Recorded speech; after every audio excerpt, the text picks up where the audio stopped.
al biólogo Alan Chamorro Cuestas, el perteneciente a ECOAN, Wetlands International también, quien nos va a hablar acerca de las actividades tradicionales de manejo de humedales altoandinos en la Reserva Nacional de Junín.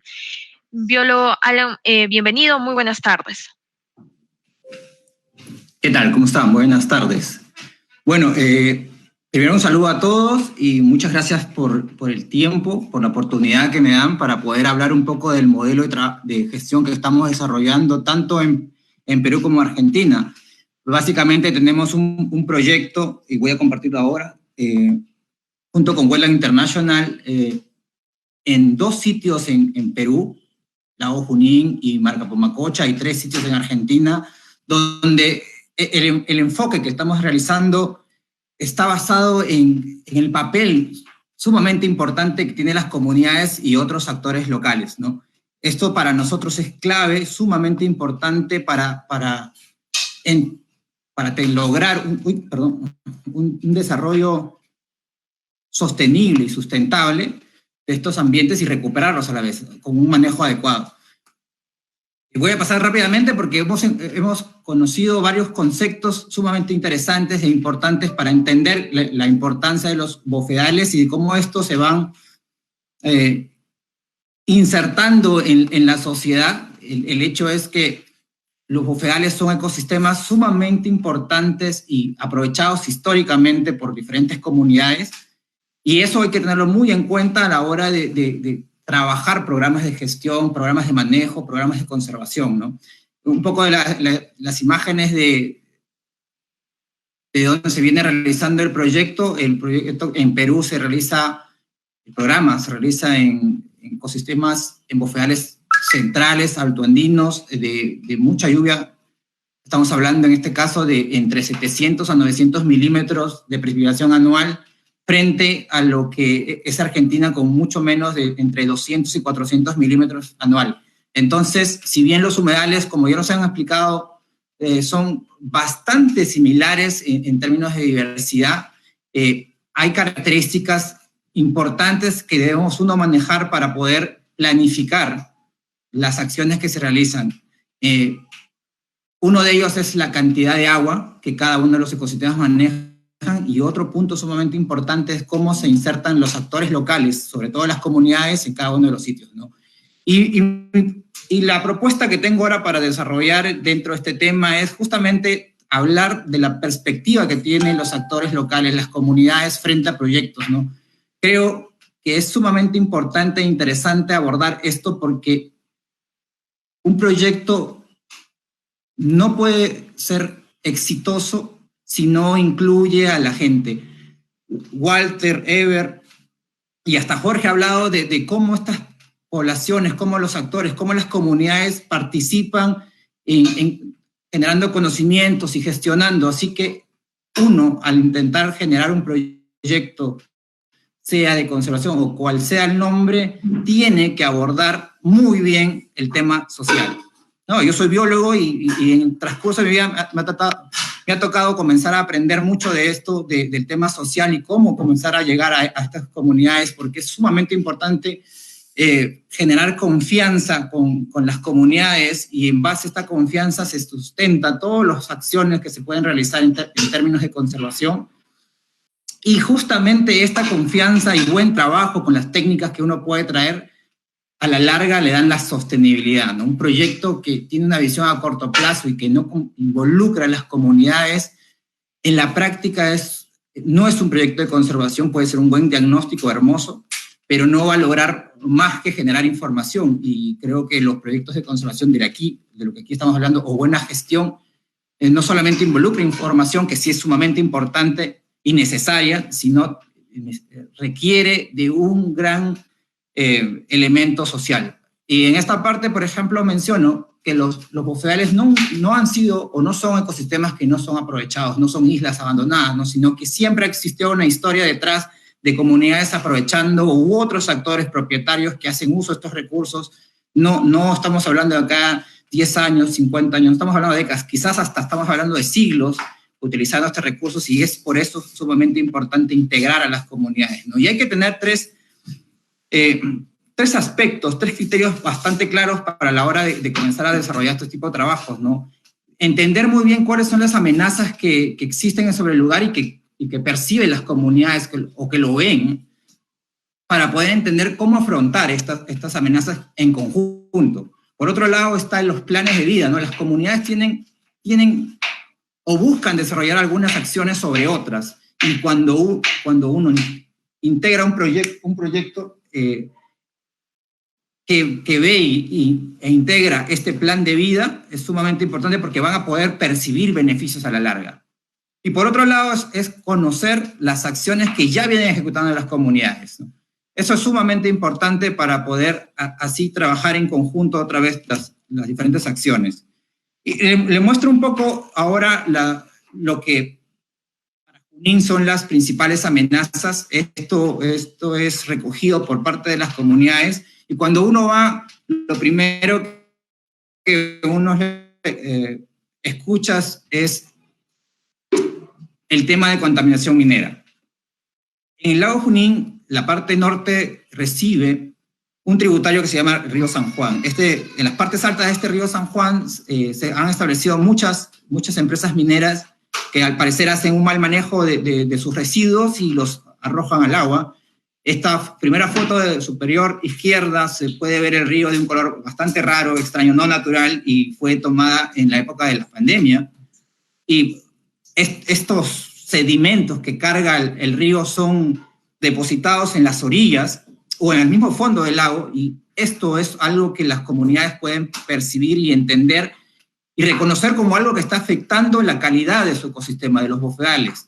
Por otro lado está también el tema de embalse, ¿no? El lago es un lago enorme, bastante plano, que es represado artificialmente para generar energía eléctrica. Es más, en algún momento en el lago Junín se generaba aproximadamente la tercera parte de energía de todo el país, pero este embalse y hasta desembalse tiene impactos muy fuertes no solo en el ecosistema, sino también en la calidad y en la forma de vida que tienen las comunidades alrededor, ¿no? En la parte superior derecha se puede ver cómo el ganado ovino que predomina ya, hay momentos donde no tiene dónde alimentarse y son empujados a nuevas áreas generando más presión.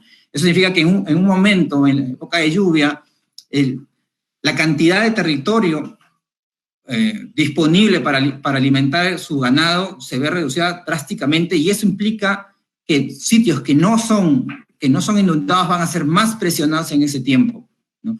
Y es importante tener esto en cuenta porque las comunidades, para poder sobrevivir y hacer un manejo de sus recursos, establecen un manejo cíclico, ¿no? Hay áreas donde aprovechan en tales meses y después pasan a otros y a otros meses, pero cuando tienes este tipo de elementos o amenazas, este ciclo normal que han venido desarrollando por muchos años se ven afectados, ¿no?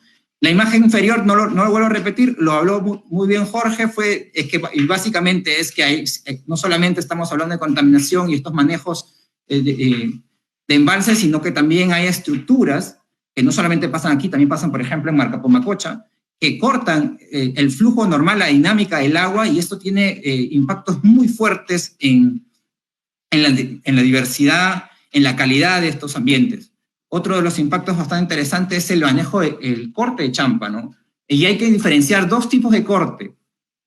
Uno es un corte bastante superficial, con una profundidad máxima de 15 centímetros, que se realiza en estos bofedales, por ejemplo, en su mayoría del lago Junín, donde se extraen bloques en forma rectangular, como le digo, de 15 centímetros de profundidad, y son secados y después utilizados como combustible, ¿no? Las familias utilizan este recurso para poder cocinar o generar calefacción en sus hogares de estos ambientes que son bastante frígidos. Pero en otros lugares, como por ejemplo Marcapomacocha, Ticlo y bastantes zonas de Yauli, hacen cortes mucho más profundos. Estamos hablando ya del doble o hasta el triple de profundidad para poder vender estos bloques enormes de materia orgánica como un suelo especial que ayuda a la siembra de champiñones, hongos, orquídeas y a cualquier tipo de hortalizas, ¿no? Es un suelo bastante requerido y no está normado, obviamente es ilegal, y que muchas personas inescrupulosas ya vienen aprovechando por muchos años, ¿no? Ahora es bastante común escuchar o ver en las redes sociales de estos fotografías donde evidencian estos tipos de acciones, ¿no? Pero esta actividad se ha venido haciendo por mucho tiempo y las personas que viajan o han viajado podrían, dentro de la carretera central, inmediatamente pueden reconocer estos huecos en Ticlo, están a la mano, están al alcance de la vista. Los cortes antes eran mucho más descarados, nadie le decía nada. Ahora, tal vez por la falta de estos materiales o porque ahora sí son más perseguidos, van a sitios nuevos y se aprovechan y sacan todo este material. Ahora, también es muy interesante entender que estas extracciones, o mejor dicho, la pérdida de esta cobertura vegetal y hasta el suelo, tiene impactos muy grandes en la dinámica de los bofedales, ¿no? Al perder la cobertura vegetal hay inmediatamente un incremento de la erosión y hay un desbalance hídrico. Estos desbalances producen varias cosas, entre una de las cosas son los afloramientos de sales, como ya han visto en otras anteriores fotos de Jorge, y produce desecación. Esto va de limitar aún más la revegetación natural. ¿Eso qué significa? Que esto es un ciclo de retroalimentación positiva, lo que al final lo que obtienes es que menos pastos vas a tener. Vamos a hablar un poquito más de esto más adelante, pero solamente quería dejarlo asentado, ¿no? Y obviamente también los comuneros reconocen que el sobrepastoreo y sobrepisoteo es bastante importante y afecta a sus terrenos, ¿no? Sobre todo cuando tienes muchas otras amenazas que hacen sinergia con todo esto y lo que logras es un ecosistema bastante presionado. Fuera el nombre que tenga el proyecto que se va a realizar, si sea de revegetación, restauración, etcétera, etcétera, creo que hay 3 criterios sumamente importantes que hay que tener en cuenta. Primero son las técnicas a usar, y hace un momento Jorge dio cátedra de cuáles son muchas de ellas, y muchas justamente han sido rescatadas de las diferentes comunidades que a lo largo de todo Sudamérica y todos los Andes vienen realizando, con diferentes énfasis. Pero también es muy importante generar compromisos con los actores locales. Y en este caso no solamente hablamos de las comunidades, sino también, por ejemplo, en el caso del lago Junín, el CERNAN es una entidad sumamente importante, que es una entidad del Estado que se encuentra ahí manejando y administrando, y estos a la vez dan normas para un buen manejo de los recursos, ¿no? Entonces es sumamente importante cuando tienes un proyecto de esta clase, no solamente contar con buenos profesionales que conozcan las técnicas, sino también generar muchísimo compromiso en todos los actores, pero un compromiso real, no un compromiso de que sí han aceptado que vengan a realizar y bueno, ahí está, pasen, hagan todo. No, se requiere un buen compromiso, porque estas dos primeros criterios de la técnica y el compromiso lo que van a generar es una sostenibilidad, ¿no? Porque, otra vez, repito lo que dije hace un momento, ¿no? Los procesos de restauración son procesos a largo plazo, pero hay que entender que si no se mantienen estas acciones a lo largo del tiempo, no se puede ver en realidad cambios. Vuelvo a retomar un poco lo que hablaba al inicio, este programa Conservando Humedales Altoandinos llega a Junín y a Marcapamacocha. En Junín tenemos mucho más tiempo trabajando el proyecto, creo que ya vamos por concluyendo el 3er año, estamos en el 4º ya, dividido en dos fases diferentes, y el lago Junín tiene otra vez tres cosas interesantes que entender. Lo primero es que antes de que exista un área protegida sobre el bofedal, existían comunidades o existen comunidades que vienen realizando aprovechamiento y ellos tienen derechos ancestrales adquiridos, costumbres de cómo aprovechar sus recursos, y estas hay que considerarlas y trabajar sobre ellos. Ojo, no todas las acciones que realizan son, vamos a decirles, son buenas. Hay acciones que a lo largo del tiempo ya no pueden ser sostenibles, como por ejemplo la champa, el corte de champa, pero esto es algo que no se puede erradicar porque es el derecho del mismo, ¿no? Esto es bastante controversial porque plantea cómo trabajar algo que es un derecho y es una costumbre. Eso no significa que no se deba trabajar. Por otro lado, y repitiendo, el lago Junín es un área protegida, es una reserva nacional y por ende tiene normativas de cómo aprovechar y cómo restaurar y cómo manejar este lugar. Y por último, este sitio tiene una historia muy larga de muchos procesos que han contaminado, amenazado y modificado el lago que deben tomarse en cuenta. Así que cuando uno realiza un trabajo, tiene que tener bastante bagaje de la información anterior para saber cómo comenzar a aplicar. Y ahora vamos básicamente al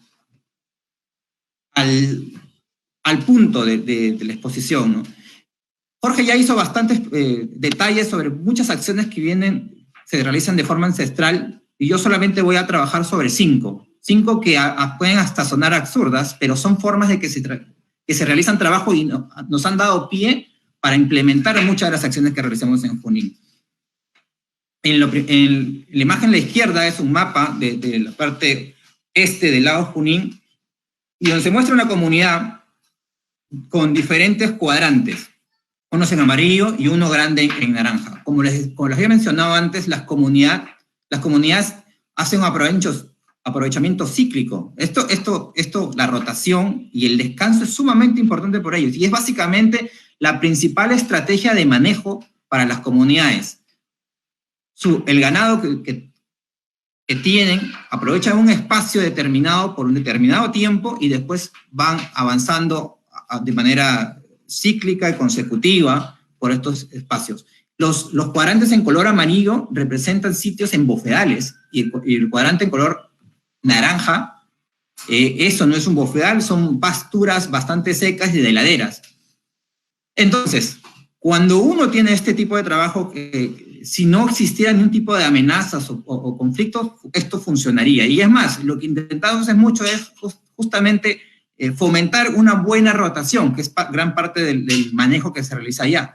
Pero esto está bastante alterado por los problemas que existen en el lugar. Por ejemplo, uno de los grandes problemas es el embalse, y como acá se puede ver vagamente, porque esta es una imagen de época de estiaje, época seca, prácticamente la tercera parte de o hasta un poco más de esta área de bofedal se pierde por embalse. Y el embalse no solamente genera alteraciones en el ciclo de vida de las plantas, sino también hasta produce enfermedades asociadas, ¿no? Como la fasciola. Entonces hay un temor muy grande de las comunidades por realizar eso. Para ellos es un problema bastante grande y que altera su forma de manejo de los recursos, y eso hay que tenerlo en claro. Entonces, una de las cosas principales que comenzamos a trabajar fue las clausuras. Ojo, las clausuras yo escucho ahora mucho de que todo, para solucionar un problema o mejor dicho, para restaurar bofedales, todos pensamos en clausuras como la primera opción. Y eso no es necesariamente así.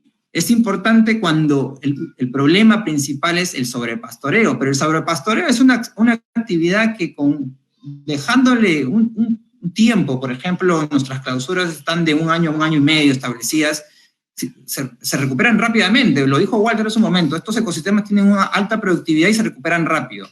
Pero hay otros problemas mucho más graves, como por ejemplo el efecto de la regulación hídrica, y esto trae otros problemas peores, ¿no? Pero las clausuras han funcionado bastante bien para reducir la presión ganadera y no exacerbar otros problemas adicionales, ¿no?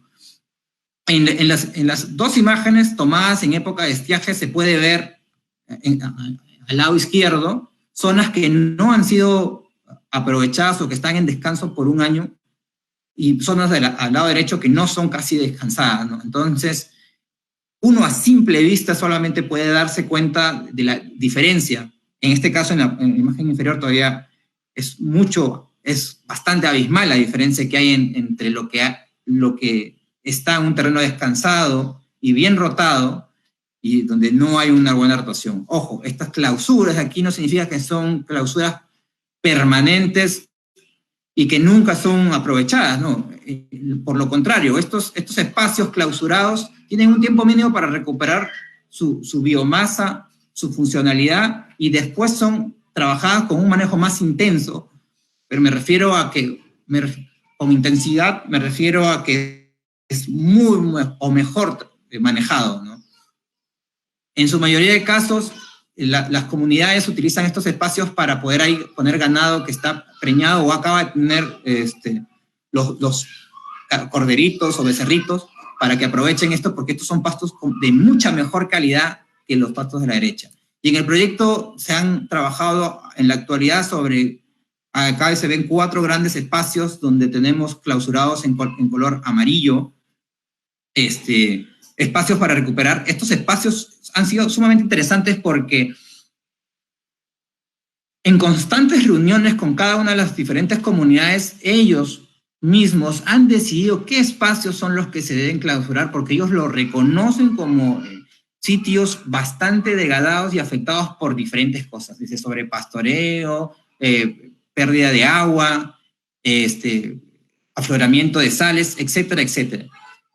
Entonces, estos espacios decididos por las comunidades, el equipo de NIñA y hacía una evaluación de los mismos si tenía estas características tan graves, y luego de esto se comenzaban a trabajar conjuntamente en las comunidades, se les entregaban los materiales y ellos se encargan de la construcción de estas comunidades, estas clausuras. Ahora, la protección de estos lugares, el mantenimiento, todo depende de ellos. Es más, cuando un comunero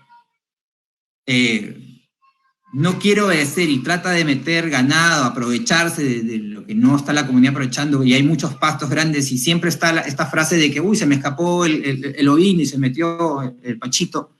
Bueno, los responsables de mantener esta seguridad son la misma comunidad. Y eso es interesante porque eso habla de que la comunidad ha entendido y tiene muy claro que estos espacios son para recuperar y para el beneficio común. El proyecto a la fecha, desde el año 2019 o 20, y bueno, y hasta unos años antes, tiene alrededor de 130 hectáreas ya en proceso de restauración. Obviamente los definimos como proceso porque esto no es que lo encerramos una vez y ya está restaurado, sino que el proceso es de larga data, a largo plazo, y por ejemplo en la parte superior se ven unos cuadrantes de color rojo. Estos son hectáreas manejadas y que en la actualidad están siendo evaluadas con los índices verdes que hace un momento mencionó Jorge, y ver los resultados, ¿no? Y hasta ahora los resultados preliminares nos va bastante bien, se ven algunas tendencias positivas del manejo que se está realizando. Por otro lado está el manejo respecto a qué animales deben entrar, ¿no? Las comunidades, sobre todo en Junín, tienen un predominio del ovino y de la vaca, ¿no? Acá se ve las equivalencias de consumo de cada uno, ¿no? Los ovinos consumen una cantidad, las vacas consumen 4 veces esa cantidad, las alpacas una cantidad y media, pero fuera de cuánto consumen está también, y es importante entender la forma de cómo aprovechan, qué especies aprovechan, y el impacto que hacen, por ejemplo, sus pezuñas, ¿no? Sus patitas. Todo esto es entendido también por la comunidad, y hay gran parte de ellos que están intentando cambiar el ganado ovino que tienen hacia las alpacas, sobre todo alpacas, y hay algunas comunidades que están tratando de meter llamas. Ahora, todo esto obviamente tiene que estar acompañado de un proceso técnico de cuál es la mejor forma de cambiar este ganado, de las medicinas, de cómo vender la carne, la lana que estas especies producen. Pero eso es muy importante porque nos da ya la visión de que las comunidades reconocen que el ovino, y no estoy diciendo que el ovino sea malo, sino que reconocen que estos espacios serían mejor aprovechados si tuvieran alpacas. Por otro lado, y un manejo de bastante interés es sobre la champa. Hace un momento mencioné, esto es uno de los videos que sacamos utilizando dron, y si bien hace un momento vieron algunas fotos de cómo aprovechaban la champa, aquí podemos ver, y es bastante claro, desde la altura, cómo se ve históricamente lugares que han sido altamente aprovechados de champa, ¿no? Y lo voy a pasar para que vayan viendo estos espacios donde se corta champa Bueno, tienen un gran impacto porque al sacar, no solamente cortan cobertura, sino también extraen suelo. Y esto, como hace un momento lo mencionaba, genera afloramiento de sales, que se ve muy claro acá, los espacios blancos, tiene alteraciones en el agua, tiene una alteración en la regulación hídrica, y esto no permite una recuperación rápida de la diversidad del lugar. Ahora, si lo dejamos entre un año o 2 años que estos espacios recuperen, es verdad, va a haber una recuperación de la cobertura, se va a ver que ya le crecieron nuevas plantitas. Pero nuestras evaluaciones que venimos realizando dentro del programa, la diferencia es abismal, ¿no? Tenemos lugares climáxicos donde no hay corte, donde podemos encontrar entre 12 a 22 especies aproximadamente de plantas. Pero en lugares que han sido extraídos y han pasado alrededor de 2 años, las especies que podemos encontrar se reducen, son menor cantidad, estamos hablando entre 5 y 8 especies. Esto significa que hay una gran pérdida de riqueza de especies, y esto repercute obviamente en la diversidad natural y también en el ganado doméstico, ¿no? Quedan especies menos palatables, de menor calidad, y obviamente esto está sujeto a un proceso de sucesión. Poco a poco va a ir cambiando, y quizás las especies que hemos evaluado al inicio son oportunistas, generalistas, y poco a poco se van especializando y van a ir llegando nuevas especies, pero ¿cuánto tiempo ha de pasar para llegar a recuperar esta diversidad, esta gran riqueza, esta funcionalidad? No lo conocemos, y eso es muy importante tener en cuenta. Ven en la imagen, visualmente el impacto es muy grande, y obviamente la cantidad de pérdida de materia orgánica, de carbono almacenado es muy grande, y esto debe ser considerado, y es considerado por las comunidades. Las comunidades se dan cuenta de que o pasturas para el ganado o champa, y ellas han tomado ya la decisión de, por ejemplo, años donde ya no aprovechan champa porque no hay espacios para champeo, y prefieren seguir y apuntar hacia un ganado y a un manejo más sustentable que seguir sacando champa. Entonces es un proceso que se está llevando a cabo donde la comunidad se está dando cuenta claramente de la importancia que tiene, y el hecho de sacar champa y el impacto más que la importancia, ¿no? Hace un poquito más de las imágenes, cómo los cortan, ¿no? El proceso empieza más o menos en agosto, julio, donde ya está bastante seco los bofedales, el ambiente, y hacen los cortes, los sacan, los secan, al sol obviamente, y después se lo van llevando, ¿no? Este de abajo es una visión horizontal a nivel del suelo, quizás no tan dramática, pero donde sí se puede ver algunas imágenes de cómo quedan las marcas en el suelo de las extracciones, y cómo la sal va subiendo por esta pérdida de cobertura.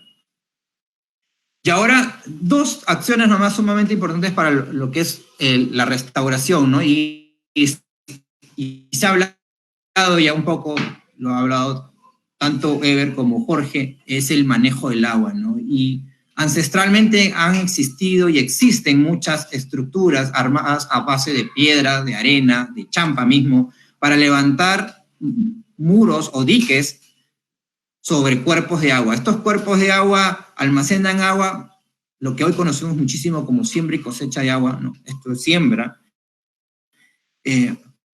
para aprovechar esta cantidad de agua en épocas de estiaje. Esto es un bofedal en un ambiente semihúmedo, con alta precipitación.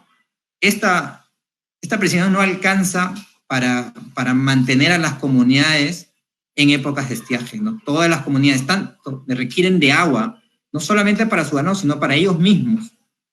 Y es donde se nota esta deficiencia dentro de los meses de mayo hasta septiembre, ¿no? Hay una gran deficiencia de agua, y muchas estructuras que se han desarrollado, acá se ven algunas, sobre todo en el lado este del lago, han sido abandonadas. Y ahora se está buscando recuperar estos espacios. Por último, y no menos importante, es el manejo o el uso de los abonos y de los hormigueros.